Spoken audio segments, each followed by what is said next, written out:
Hey, I know it's been a while since I updated y'all on this Regal. Been working, trying to get it done. I don't think the stuff that I've been doing was much to show, so I'm back to this point here. Let's see, got the 17-inch rev wheels on.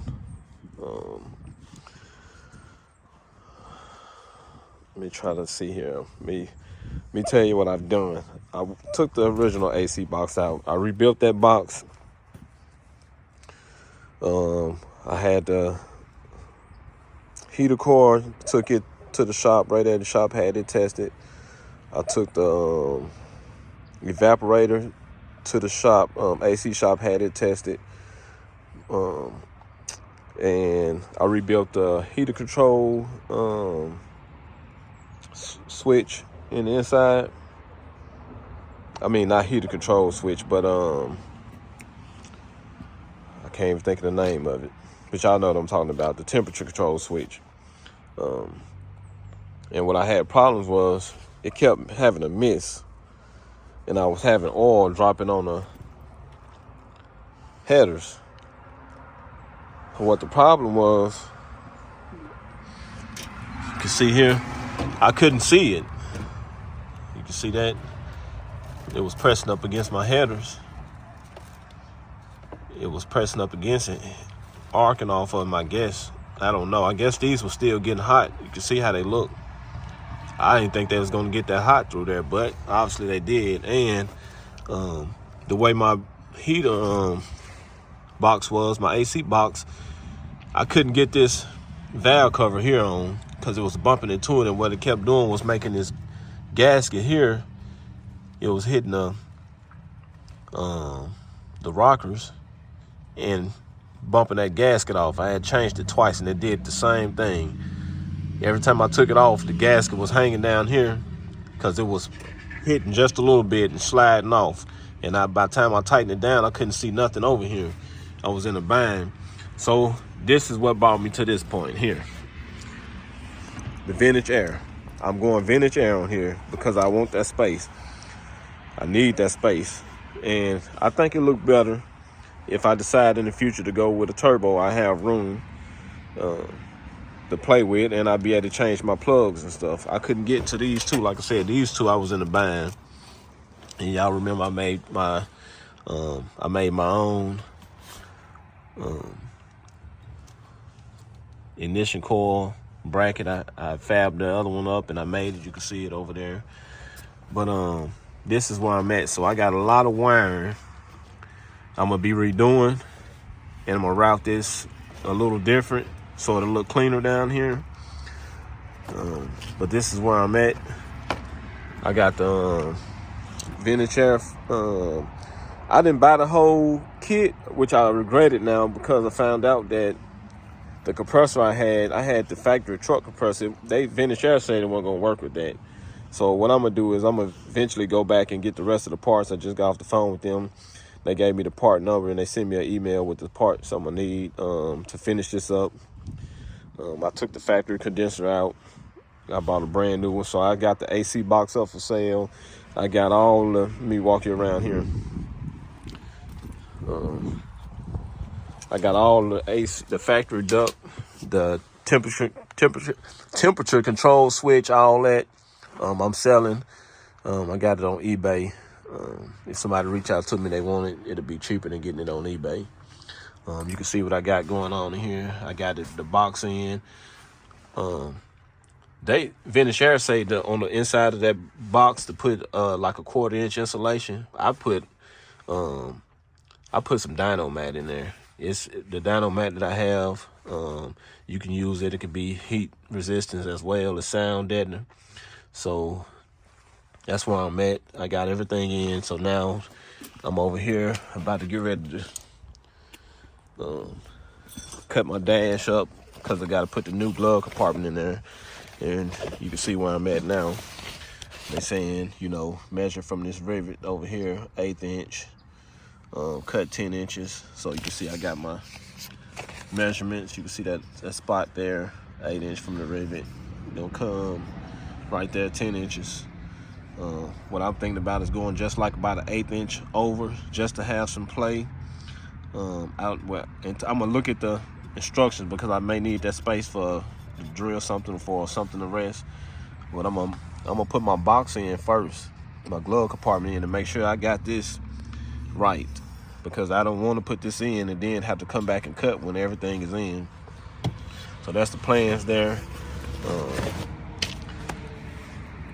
Yeah, man, that's where I'm at. You can see I got the console out, door panels, all that. I'm gonna get ready once I trim this off, take my harness off so I can bolt it back to the dash. I needed that like that so I could still move the car around, so that's why I left it on there.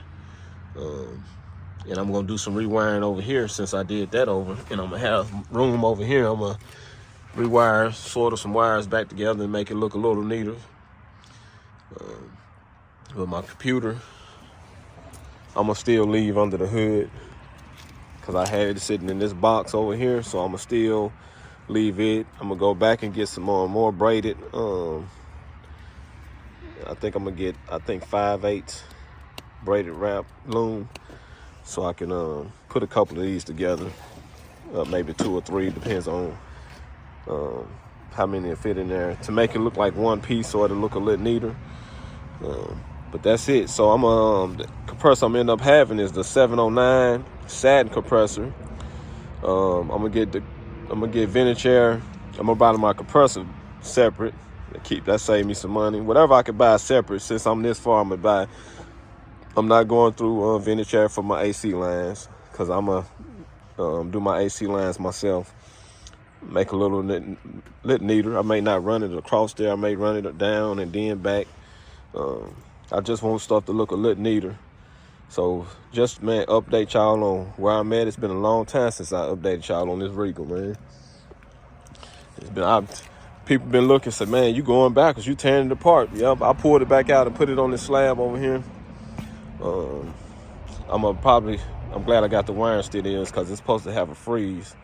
I'm gonna pull it back off this slab, get it put back up. But man, just to update y'all on this car here, like I said, it's been a long time. I don't know what, I have to probably look back at the videos and see what all I've done last. But vintage air tell you to use some kind of, they have some sealant they use. What I still had parts left over, and I used the factory butyl that goes around.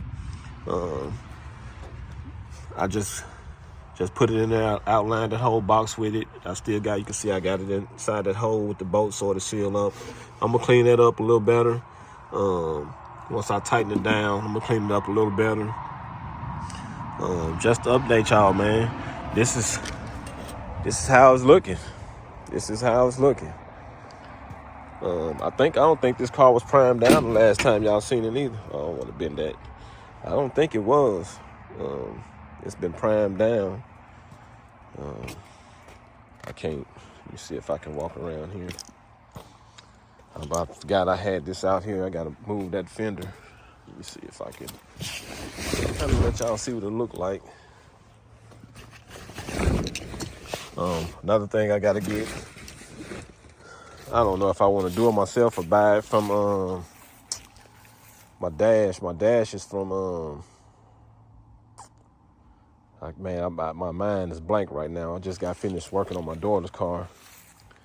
But let me let y'all see just a little glimpse of what it looked like. Let y'all see. But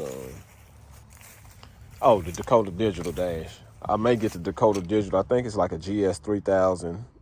I can't get neutral and park to show up on the cluster. So to keep me from having to go through the wiring on my computer and all that, I may just get that module from them and just wire it in so I can get the neutral and park to show up. It's still cranking park and neutral, but I just want to show up on my dash because my wife may drive it, my daughter, they can still drive it. But you can see my rev wheels look good. They don't even make these no more. They got a new model now, but I found these with some Mickey Thompson tires, and a guy was selling I think he went back down to 15s or something. And these were 17s. He had them in his storage. And man, I think they look good. He basically gave them to me. He told me come get them, and I drove a couple of hours. What these car meets and stuff like that would introduce you to a lot of good guys. And I think, like I said, I think it looked good. I wanted the Rev wheels. They not a new model. And the company didn't have anymore. I kept watching, trying to see if they had these particular ones, because I seen them on shucks. I think it was like a 70-something Cutlass. These exact same ones, and they had them on eBay. And they finally reached out to me after a couple of months and said they not gonna get them back in stock. It's hard. So, like I said, met a guy a couple hours away. Like I said, these car meets, you'll meet people, and I showed the guy what kind of wheels I was looking for, and he told me he knew somebody, and they told me, come get them and just throw them a couple of dollars. And like I said, the tires is about 95%. And man, that's it. That's it. Let me walk back over here. See, I got my coolant, my windshield wiper, and my coolant reservoirs in the trunk. It's been a long time, man, looking at this thing. I ain't looked at it in about a week. Nope. But you can see it. I should have all this, my fender and stuff back on, because the guy supposed to been painting it before Thanksgiving. But like I said, I couldn't get it to stop smoking and figure out what. Like I said, I had that oil leaking from out the valve cover because that gasket went on there and it kept leaking, and that may be what that is on there. I don't know. I don't think that is. I think it was burning right there because it was missing. So I haven't cranked it up since I did that. Probably need that way. I'll be doing that soon anyway. But man, I want to just tell you guys, y'all be blessed and be safe out there, man. Some people may not believe in God, may not believe in the Lord, but I pray that the Lord cover all you guys. I'm a firm believer, and I pray that you guys be covered by the blood of the Lord, and y'all be safe out there and have a blessed year. Not just a happy new year, but have a blessed happy new year. And bless you guys, family, man. Let's get these cars done. Let's get them finished up. 2025. Let's get them on the road. Y'all have a blessed one and be safe out there.